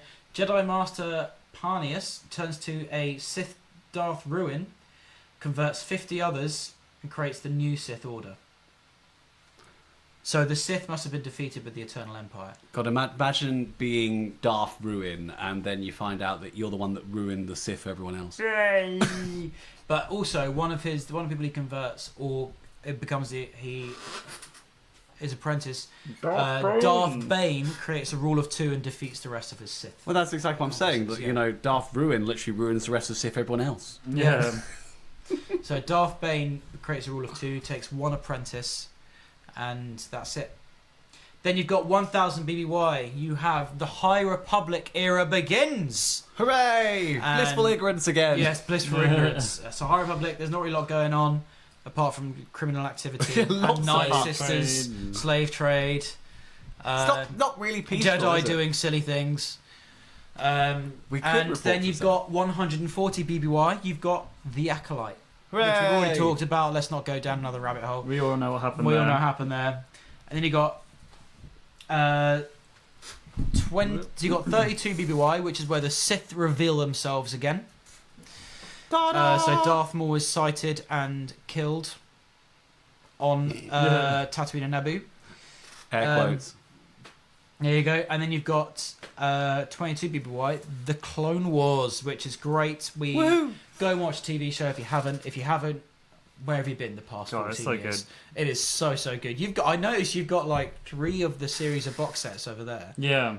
Yeah. Cool. Let's go watch I need them to all get right the now. whole collection. Yeah, Or you could go watch it now on Disney Plus. do it. Not Spawn. Not sponsored by Disney, but hey. Right. Okay. So, yeah, Clone Wars. Then obviously 3 years later, after the Clone Wars, because that's how long the Clone Wars is set. You've got Rise of the Galactic Empire, just in the second half of Revenge of the Sith, and at this time they're still kind of going through bringing, and as we've seen the Bad Batch, which is also incredible. They're bringing the entire galaxy to terms with this new empire. Not everyone loves it, which you see in the in the Bad Batch, and you see all these planets that are struggling, but the empire basically forces them, like, no, this is what's happening. We are an empire. Do what we say. We do what we say or die. You know what I find? You know what I find funny about? I love the Bad Batch and I love the stories, but it always makes me laugh when it's sort of like hey, this dictatorship is I'm not enjoying this. Oh my god, I thought it was going to be great, and you're telling me that I can't do what I want to do, and you're going to take all my shit. Yeah. Oh my! I don't like this at all. It's like, I don't like this. I don't like this at all. So it just always makes me laugh when it's sort of like, oh yes, dictatorships, they're totally going to work. Yes. Yeah, Yeah. every time, without fail. Yep. Yeah. So. And from obviously the original trilogy, we know that no one liked them very much. Yeah. Yeah. otherwise, is Luke Skywalker the bad guy? I mean, technically, Technically, it's yeah, he's a Anakin terrorist. Skywalker blew up the Death Star. Oh no, don't you start it. Oh no, Chad, quick. I'm only kidding. It was Luke. I'm just quoting someone from the. if It was quote. If we're following the line of the Empire, Luke Skywalker is a terrorist. I've seen that. I've seen that video of Darth Vader as well. It's like, when have I actually ever done anything that's like not? You were going to blow up Yavin. Oh, you mean the planet that was harboring terrorists? That would blow up the Death Star? Absolutely, yes. You cut off my hand. You were trying to kill me. Self-defense. Self-defense. What about all those children? Not important. No, Terrorists. that was Anakin Skywalker. I'm Darth Vader. Yeah. I killed Anakin So Skywalker. Lord Darth Vader of Team. So Lord Darth Vader, the Death Star on the Death Star. What's the Death Star? This is the Death Star. You're in the Death Star. This is the star. This is the fucking star. I'm your boss. You're Mr. Stevens. Who's Mr. Stevens? I'm head of catering. He's head of catering. I'm not head of catering. I can kill catering with a thought. What? Do you know what I'm quoting? You haven't got a clue what was going on It's there. brilliant, that video. Eddie is a Death Star canteen. Okay. It's a comedy sketch. It's got nothing to do with Star Wars, apart from it being about Star Wars. Moving on. Then you've got the Galactic Civil War pretty much opening up in 0 BBY, or 0 ABY, because it's 0. It is literally year 0. And it basically starts... during A New Hope, just at the end of Rogue One. So yeah, James said in a previous podcast that between New Hope and The Empire Strikes Back it was 4 years, and then it was the same again between Empire Strikes Back and Return of the Jedi. This is one of the things that I've had to say is not true. Sorry, James, you're great. Hey, that wasn't even on air. No, I know. No, yes, it was. It was Oh, on was the It was on one of the previous. It was on our first podcast. Oh, well, And I tried to, even though I knew it was wrong, I was trying to stop my autisms and just be useful and Okay, nice. well, go on, go. Which I'm not very good at. I'm sorry, I should stop. So Return of the Jedi. So New Hope to Return is about 4 to 5 years, 3 years between New Hope and then 1 year between. Sorry, it was 3 years and then 1 year. So in 5 ABY we've got the fall of the Galactic Empire. And then chaos ensues amongst the galaxy in terms of criminal activity because the New Republic aren't really keeping everything in order. There's even more slavery than usual. Yes. And then we're going to talk about what happens in the sequels very briefly. 33 ABY, the rise of the First Order out of the ashes of the old Empire. And then 34 ABY, Sith defeated. Hooray! Yeah, is the Sith defeated though? Because Palpatine is just like, if you kill me, I'm gonna like inhabit your body or something. And then Technically, he kills himself with lightning, effective for lightsabers. yeah, but that's such a technicality. Like, this is why it's a bad film, Joe. yeah, I know. Are you trying to defend the film for the film? That's I feel like that. Oh my god, if they bring him back again for another set of sequels, could you imagine? It's the Emperor. Well, to for be a third fair, time. in the expanded universe, he did return as a clone, but it was done well, because that's what the Bad Batch was kind of sort. I don't know if you've seen. I thought Snoke was alright. Yeah, I thought it was interesting new character as well, but it was always weird to see where his origin, or I wanted to see where his origins from until we found out where his origins were from. A little clone jar man. Yeah. But I think it could have easily been done really well. Palpatine's return. Well, it was done really well in the comics. But And the Bad Batch started explaining it. Project Necromancer. That's what that was all Oh, about. I love Necromancer, but that's not the point I'm making. I'm sort of like their delivery of it could have easily been like 10 times better. First off, don't put a line in it. Palpatine returns somehow.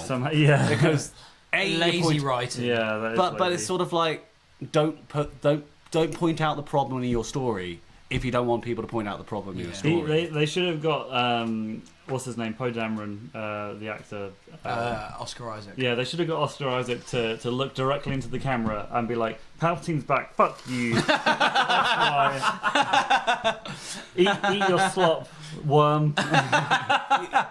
You know what's really interesting? I don't know. Have you ever played Star Wars Battlefront 2, the new one? Have you ever played the story for that? Briefly, or The around someone's story. house. The story missions. Oh, No. with the Empire pilots. Yeah.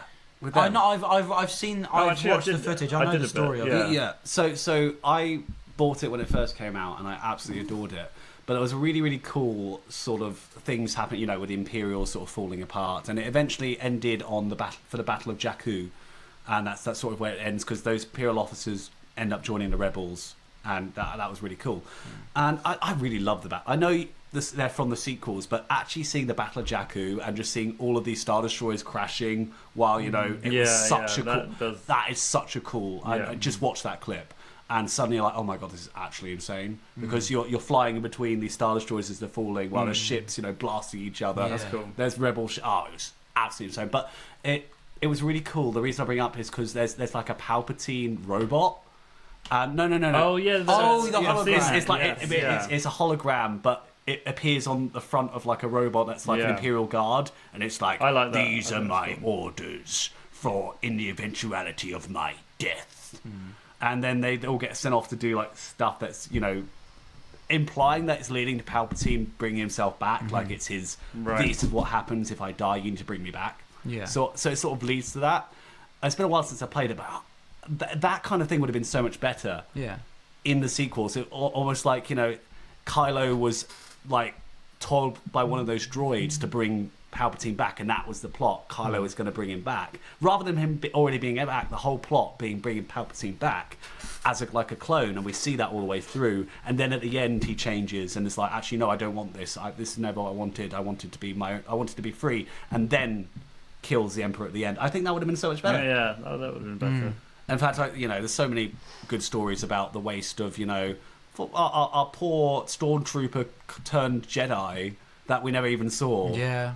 Like, how sad is that? Like, Yeah. he's implied to be the Jedi, and it's like, no, we're not. We're just gonna leave him. Yeah. He doesn't get to be a Jedi. No, that's fair. He held a lightsaber, and it didn't fall down, but no, he's not allowed to be a Jedi. I can't believe they didn't plan. Can't believe they've done this. I can't believe Fuck. I can't believe they've done this. Shoot the movies. I can't believe you've done this. Right, and that's all that. That is the main Whole event, which history I of love how Star we Wars. that was like 35 minutes, and that was the main event where we spent talking about the Acolyte and then other stuff after that Yeah, for probably. like the same amount And of time. but you left out a part because then the Ewoks No. showed up and they have Castle to have to get No. Sindel back on the spaceship No. and to the castle and they like Make it stop. I'm gonna make you two watch it. I've watch it. seen it. I I wanna don't watch need it. to watch it again. I'd rather watch the holiday special. Dun dun dun. I'd rather Was it watch really The Rise of that bad? Skywalker. God damn. Okay, right. So we're going. What are we doing now, Nick? Okay, so we've decided to put this at the end rather than at the beginning of our next few podcasts. But how are we all doing? Let's talk about ourselves for a bit. Oh, I hate life because I was ill. Oh, you were real. I was so. We've been, Actually, since we recorded episode 3, we've all just been through some shit. Yeah, We've we been have. through some. Yeah, we've all had a pretty hard time. Well, the thing is, the reason we did shoot this episode with most of the stuff that's already in this here, and we had to change a few bits. But the thing is, it became such a long time that all the stuff that we had said in that just wasn't relevant anymore. Yeah. There was stuff that before even the first episode of the Acolyte had come out. It's We're, like, like, we're we're so really excited for the Acolyte, and it was like I looked at some of the footage we'd done because Joe's basically in charge of editing all that. It was so long since we'd worked on it that we just couldn't release it just because it's not relevant anymore. True, I just thought, yeah, that's because the previous one didn't actually get released. The last one was like yours.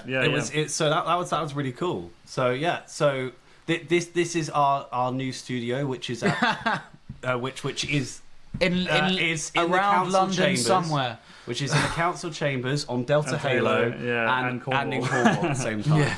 So that is where we are. But no, it's cool moving. Like me and Sarah have got our flat. We live in a loft. But at least you don't live in a loft. You live. Yeah. You live in next the middle. to a railway But station. there's steam trains outside. How could you not love a That is cool. That is cool. You have got a field like basically. It is a bit of a 10-minute walk to get there, but you got a field like right outside. So if you wanted to get a dog, you could. I could. That is true. Do they allow dogs in this building? They do.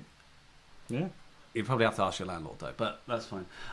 So what we could do is we could tell you about all the filming we've been doing because we've done so much filming. We went to Comic-Con. That's something we haven't done yet. We did go to Comic-Con. We're going to Comic-Con again in October. So are you going on the Friday? I know you're definitely going on the Sunday. I'm going on the Sunday. Maybe we'll go on the Friday. It depends if you guys are going to be there. Well, I can't do it because I've got a Lunar Blue gig. Woo! Yeah. On the Friday of Comic-Con. But we're going on the Saturday. You're not going on the Saturday. It depends. If I'm not doing anything all weekend, me and Sarah might go for the whole weekend. Oh, okay. Because means Sarah's got a lot of costumes she wants to make. If you didn't know, my partner Sarah, she makes costumes. She might be making Nick a new costume pretty soon. Yeah, that's pretty cool. Which do you want to tell people about your secret costume, or are you going to keep it secret? I am going to have to get much fitter than I am to look good in it. Let's just put it that way. So that's my motivation. It's a bit revealing. Next 2 months, I'm not necessarily going to get swollen. I'm just going to lose a lot of this. Speaking of spoiler, let's leave that for the. Let's leave no spoilers. Spoiler alert. Let's leave that for when people see it because it's a good look on all of us. But yeah, so we went to Comic-Con. We're going to Comic-Con again. I know we're definitely going on this Saturday and Sunday. We need to buy tickets. You got a compliment. Yeah. The chat said you got this, Nick. You can get swole. Thank you, Manon. Right. Yeah. I also went on tour with the Blue. You did? In May, literally right after we filmed the first version of this podcast. We've played at several festivals. We've got 2 more festivals this month, and then that's basically gigging season over until November. And we've got like Bristol, London, and Brighton, and yeah. So I think we've got like 5 more shows this year. I think we're going to have a few more than that as well.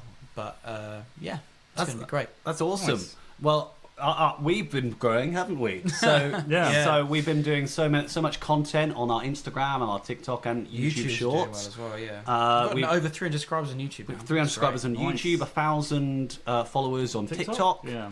How are we doing on Instagram? Over 100 followers on Instagram now. Oh, over 100, yeah, finally. Yeah.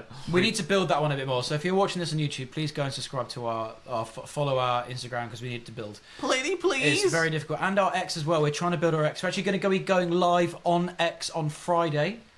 If this is coming out soon, is this? Are you editing this tomorrow? And then we'll be on. How's that going? I don't know. I've got a lot to do. Yeah. It's fine. Either way, if you're watching this on a day that isn't Friday, just know that we'll be going live on Twitter Spaces every Friday. So if you're going to come and join us, you can, because it doesn't matter when you listen to this podcast, or if you're watching it live now, it'll always be on a Friday. And TikTok on a Sunday.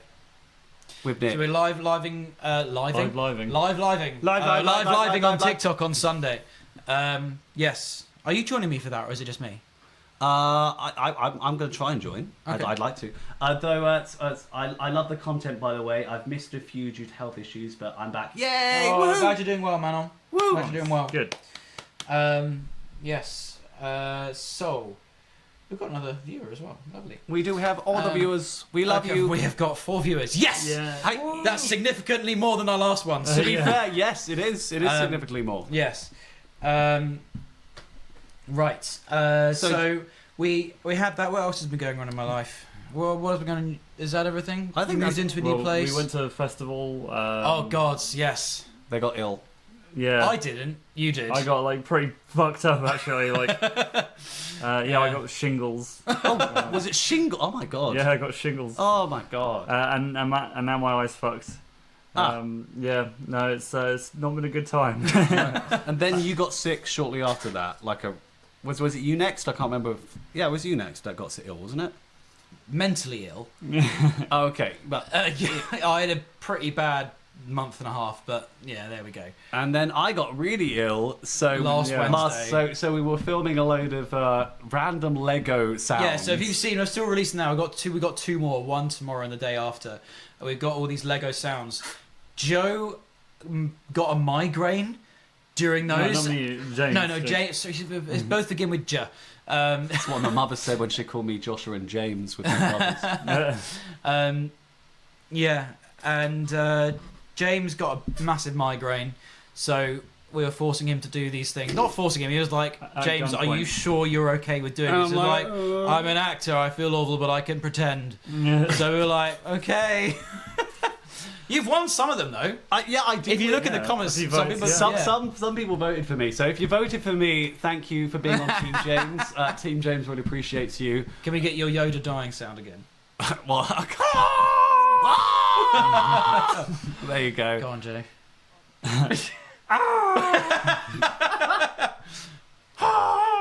You won the yayis like by far. Yay! Yay! Oh no! And what else? I'm so proud of us. No, it was so good. What about our TIE fighter sounds? No, They were awful. They were Yeah. so bad. They were all awful. Like And one of the such a comments on low Instagram from our friend Yeah. Jeremy was, They're all- like Nick wins, but at a very low bar. I thought it was James wins at a low bar. Probably. Thank Mine you. was awful, so probably. I'd like to take the victories that I have. Thank you very much. Oh Jesus! Right, we have 20 minutes left, and on this final thing, we're going to leave you with. We are going to talk about growing up as a nerd in a modern society and our top 5 games of all time. Ooh. Now, this means a little bit different for me than it does to these two, because as soon as microtransactions came into video games, which was like the early 2010s, Yeah. I suddenly just said no more, and I haven't played like a proper new game since then. I've only played like games for nostalgia, like Spyro, Star Wars Battlefront 2, the original, Rayman, like all of like the Star Wars Lego games, Force Unleashed, Ratchet and Clank, all of these games that I basically grew up with. As soon as the microtransactions that I knew, because the thing is, I have a pretty addictive personality, as you guys have seen, so I couldn't get addicted to things quite quickly. So I was like, you know what? As money is now going to be involved in gaming, and you can't just buy the game outright, I just stopped. So I haven't really played a new game properly, and apart from Minecraft, since like 20. Minecraft came out. Jesus, when did it even come Yeah, out? but That was a long time ago. but there's updates and there's been Yeah. different Yeah. things To be, with it. it's not the same game it was when it released, is No. it? It's not even owned by the same person. So yeah, and like I haven't really played new games since like 2013 and 2014, but it's a very different outlook to what you guys have. So this is where your knowledge this is where I start to become you, because you'll be saying all these games and I'm just like, Yep, that's the game. Well, I've talked a lot, so I'm going to let Joe go first, actually. Well, so we're doing top 5 video games. Or wait, just talk about growing up as a nerd in modern society. It can be to gaming, could be do just anything else, like I don't your really, memeism. Memes. I'm going to make all the memes. He is a meme lord. I am a meme lord. It's true. Honestly, I don't really know what to talk about on this one. I think obviously it's kind of in the last 10, maybe more, like 15 years. I feel like it's become cool to be nerdy in a way. I think it was Big Bang Theory that did it. I reckon it was Big Bang Maybe. Theory that actually made being a nerd cool. Because some, And to an extent, I think Stranger Things in the past 4 years. No, I agree with that. But I think Big Bang did it in a way that suddenly everyone was like, oh my God, this is like the way they talk about the Marvel comics or the way they talk about the movies. There were kids on my playground that hated everything that I liked. And they were like, oh my God, I heard about that from Big Bang Theory. That's so cool. Because they were then watching Right. Big Bang Theory. And now suddenly I was cool because I knew the stuff that they didn't know. Yeah. And I was like, you just know this from Big Bang Theory. And Yeah. I may have been a bit harsh on the fact that, I knew about it other ways. Filthy Yeah. casuals. So, filthy casuals. But I think, that probably led to me getting bullied more. But that was probably... See, I've Because you were got a building controversial a lack of opinion. Some knowledge. people seem to like they did with Nickelback. Some people really like to hate on the Big Bang Theory, and I personally really enjoy it. I love it. I think it's a great TV show. It's really fun. It's fine if it's on. Yeah, I'll watch it. But I'm not going to seek it out. No, fair enough. So- It's all right. All to our own tastes. So- What was your experience, Jeff? I think my experience is going to be very different from sort of anyone else's because my mum is a huge nerd. Which is rare to have, like. It's very, especially to the extent that my mum is a nerd. Like, I keep telling her she needs to start her own YouTube channel because she'd have like 1 million views. Because I told you about the weird experience I had with my mum at Comic Con, didn't I? Yeah, tell it anyway, because I think you told it in the previous version of this. Oh, okay. So what happened was my my mum used to be the head of the Starsky and Hutch fan club here in the UK. So much so that she was actually close friends with one of the actors who played Huggy Bear in the show. So obviously we don't know that show. It's a show from like the... I know the show. I've watched an episode. Oh, you have, yeah?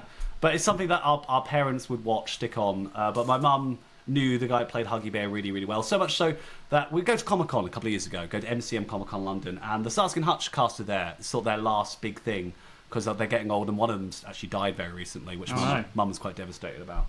I'm like 26 now, so like 10, 15 years ago. Oh, what was I say? What did we miss? We missed some chat. I'm the only one that thinks that being a nerd is better when we were younger. I remember being bullied by nerds in France when I was like a teenager. Yeah, so I think... This is I'm going to move on to, after you said this, yeah, I'm going to touch on to that. We're going to get onto that in a second. Don't worry, we were severely bullied, but we'll get onto that later. Don't you worry. Woohoo! Bullying, yeah. So no, this is just home life. So yeah, my mum was a huge nerd. So back to the Comic-Con story. We go to Comic-Con. The cast Starsky and Hutch are there. Me and Sarah are there. We're like, okay, we're going to go off. Mum was like, I'm going to go off by myself, go shopping. It's like, oh, should we really leave Mum by herself in Comic-Con? She's going to get lost. I'm worried about her. She's going to forget where we are and call us and not be able to contact us because Signal and Comic-Con is bad. Yeah. Anyway, so she says, no, that's fine, it's fine. So go off. I'll be here. I'm going to wait for the signatures over the signatures. So it's like, fine. You stay here, Mum. Don't go anywhere. We don't want to lose you. Anyway, so we come back to Signature, a huge crowd. I'm like, oh, that's very, very cool. There's a huge crowd there. Anyway, I then go over to the huge crowd. There is the cast of Starsky and Hutch hugging my mother with a huge crowd of people going, oh, that's Viv Gibbons. Oh, I saw her on TV. Yeah. Like, what? Mum, you're on TV? Yeah, I used to be on TV quite a bit. Channel 4, BBC, a few documentaries here and there. What? Was it to do with Starsky and Hutch? Yeah, like, as head of the Starsky and Hutch fan club for the UK, right. whenever they had to do a documentary about Starsky and Hutch, she was the go-to person. So funny. So, and I'm like, Mum, why aren't you making YouTube content? Because there would be thousands of people that would watch your content, because, like, we were getting rid of some of her old books, and she was like, oh, this is a manual from a con I hosted. Wait, you used to host cons? Yeah. A couple of 100 to 1,000 people would come. 1,000 people came to your con! And you were like, what? That's insane. Yeah, she said it so, yeah, exactly. She said it so casually and normally. And I'm like, Mum, why aren't you making YouTube content? She's like, I don't really like Starsky and Hutch anymore. I'm like, Mum, you are losing revenue. Yeah, some people out there definitely do. And if you, like, you've got the in. You've got the in, like, and literally so much so. And this is the icing on the cake of this story, is the fact that she is like, I've got to put this away. And it's like, what's that? Oh, it's Huggy Bear's email. It's like, the actor just gave you his email, Mum. It's like, yeah.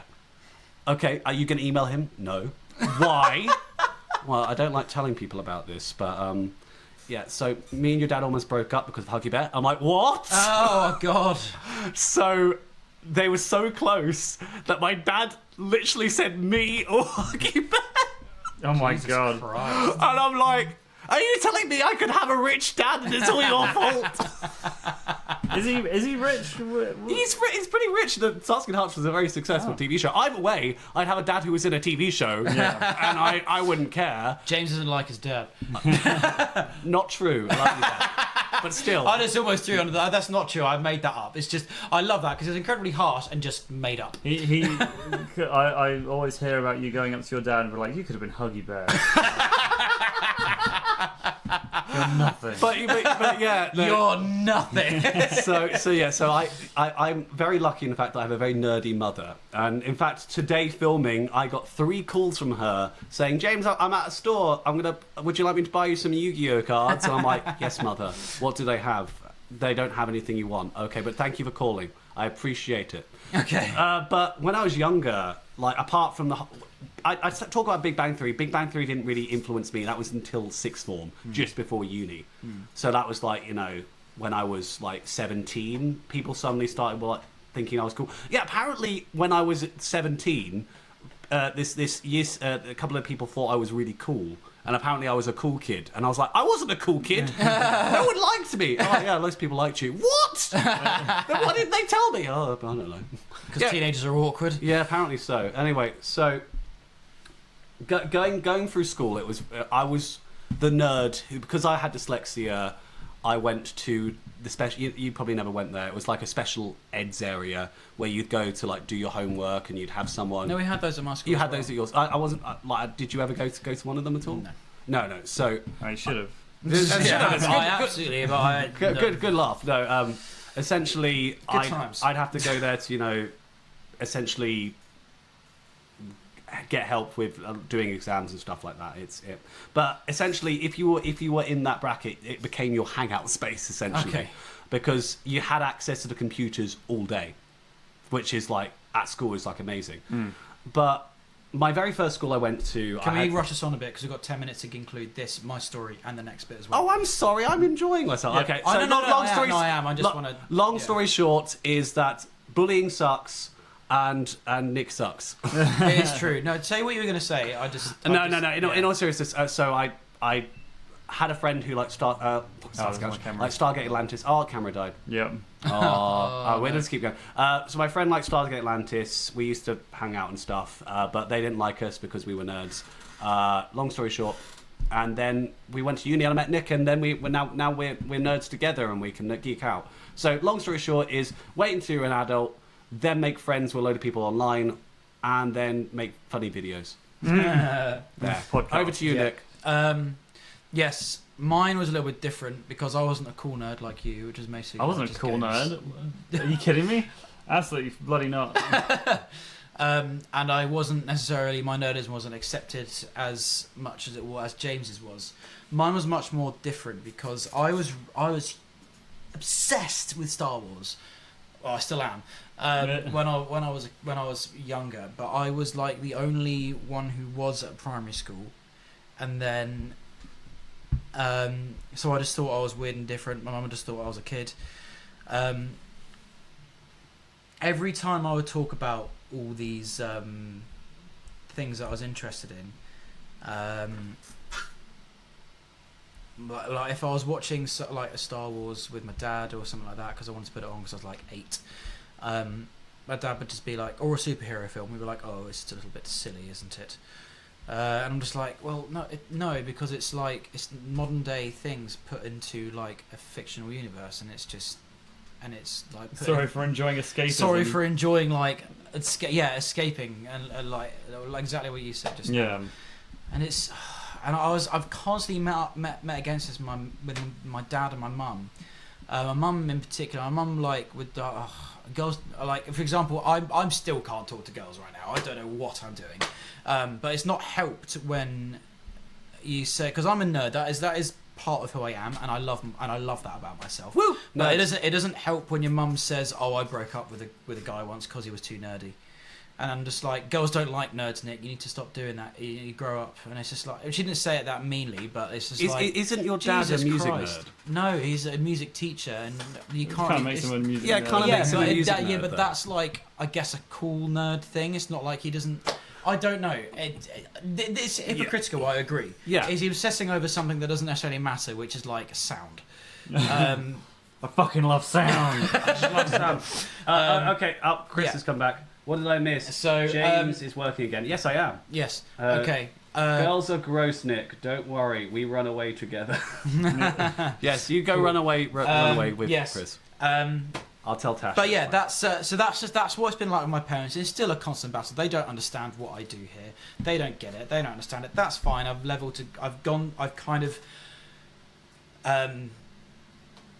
kind of accepted that they're not going to like that, and that's fine. I kind of heard enough of them talking about it in that way. In front of me, 2 other people sometimes, especially when Dad had a bit of beer. Oh god. And then the belt came out. No, nothing like that. My parents are great. They're always very encouraging. They're very encouraging this now because they know that I've got other people who enjoy doing it as well. And it was when we're at school, the only person that I knew really enjoyed this kind of stuff was Chamberlain, who was massively unpopular for it at school. Which is hilarious. That is hilarious, but only because it's George Chamberlain. Yeah. And because he was the only really like proper nerd that I knew who enjoyed this kind of thing,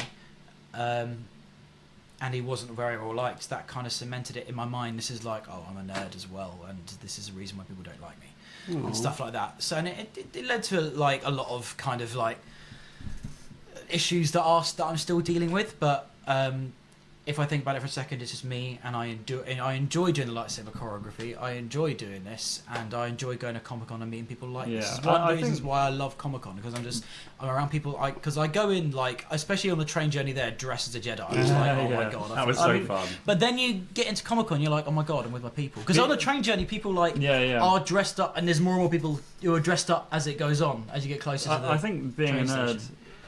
It's a lot easier as an adult. Yeah, for sure. Like hands down. Because then, literally, when you're an adult, you only associate with the people you want to associate with. Yeah, exactly. You kind of get to pick and choose. You're not Yeah. forced into a child prison. No, of and course. then it's survival of the fittest. So chat decided that adopting an animal is less problematic than women. God. Chris said I don't ferrets are agree cool. with that. That's. I mean, I do like dogs more than I like people, so I guess that includes women. But that's Chris said ferrets are cool, and then being a nerd is cool. Normal people are boring.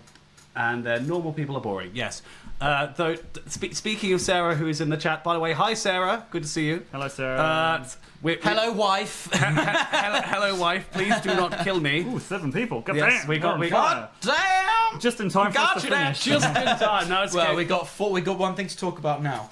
Your top 5 video games of all time. Oh, we're gonna have to smash this out. We'll do. We've got 1 minute each. Just 21-26. Right. Go on, let's go. Top 5 video games of all time. Ratchet & Clank 3, which came out on PS2. The Force Unleashed. Star Wars Battlefront 2, the 2005 version. Super Smash Bros. Brawl.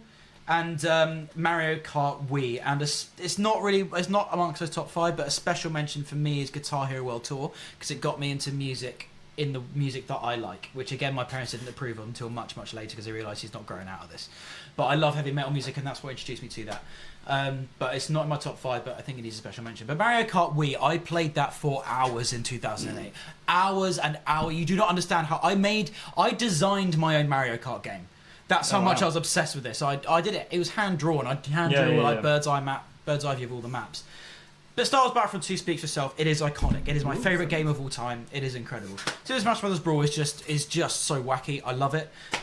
Force Unleashed, it was the first game of its kind where it's just, especially in Star Wars universe, where it's just so brutal. It is just so unapologetically brutal, and it was the first game of its kind. Because in 2008, games weren't really like that, especially nerdy games. They weren't really like that in a way. And then Ratchet & Clank 3 is great.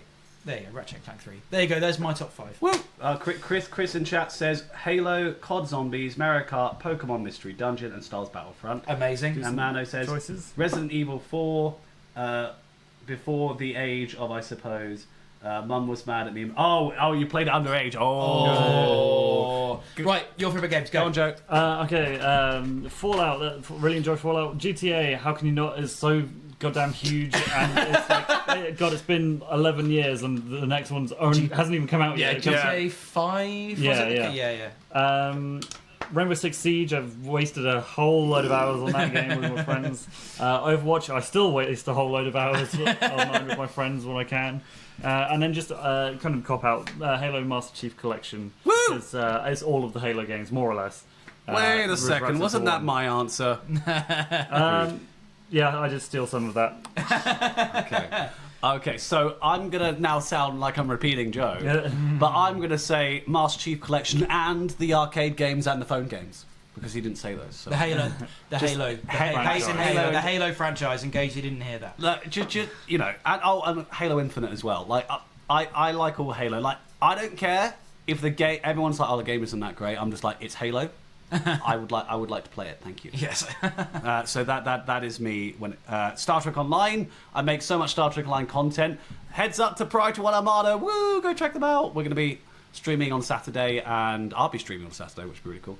And also Acolyte Hunter on Mondays. Then moving on, Star Wars Rogue Squadron. No one said this, and we were talking earlier about it is such a good Rogue game. Squadron movie.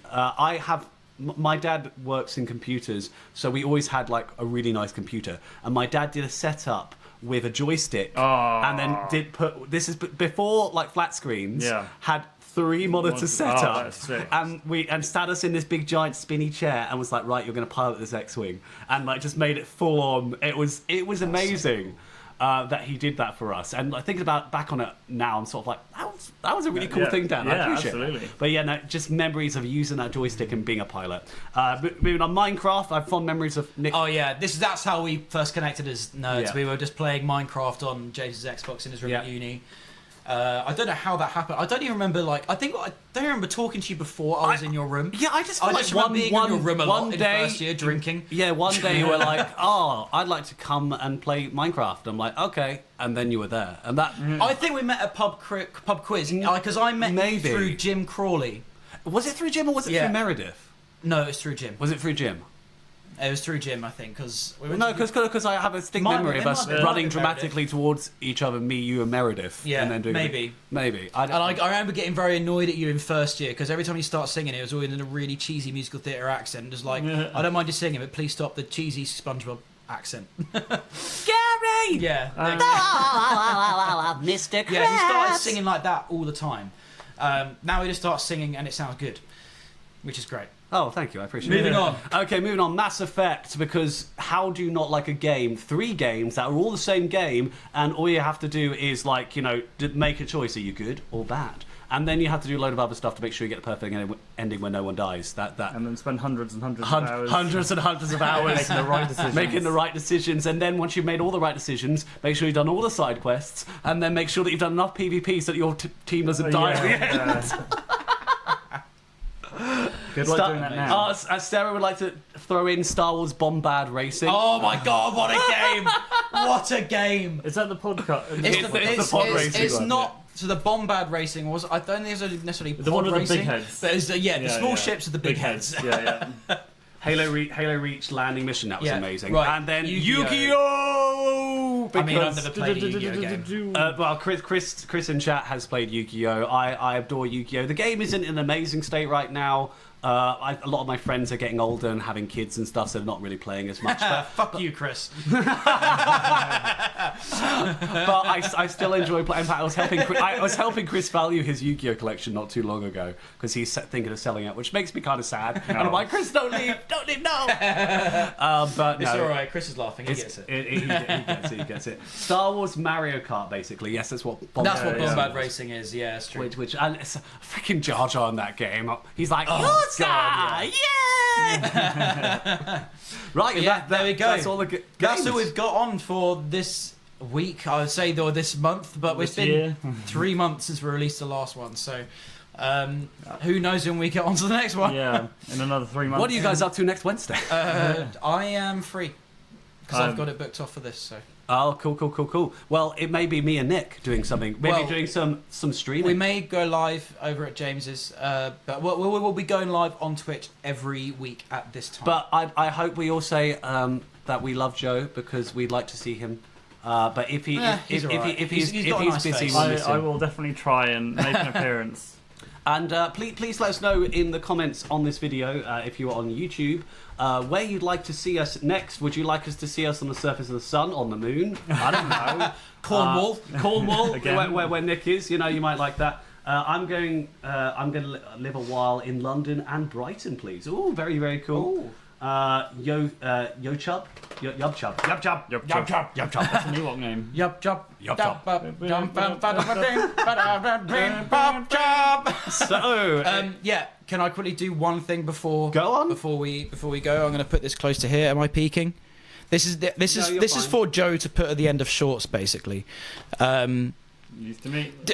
Yeah, there's news to me as well. I'm just kind of winging this. Have you enjoyed this? We do podcasts, we do lightsaber choreography, we do all of this stuff. We can talk about stuff. We go live on Twitch, X every week.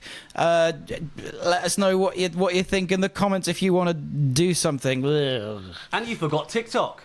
Yes, we go. You can edit this and post. It's fine. We go live on Twitch every Wednesday. We go live on X every Friday, and we go live on TikTok every Sunday. If you have those 3, then join us. We're going to be here, and also comment on these shorts if you like them. It certainly helps. We want this to be our career. Please help us. Please help us make money. we are not big enough to make a Patreon yet. We are all working full time. So so I work as a teacher, and I work as a teacher and a bar staff thing. Joe works at the bar staff. Yeah, I work in the kitchen. God. But God help us. But he's insane at making movies. So help us. There you go. Help us make movies. We love you. So until next time, whenever that may be. Thanks for watching, and as always, May the Force thanks be for with you. watching. We stole this off someone, and I thought it was Nick's original, and he lied to me. Yes. Okay. Bye. Turn it off. Turn it off. Turn it off. Turn it off. Turn it off.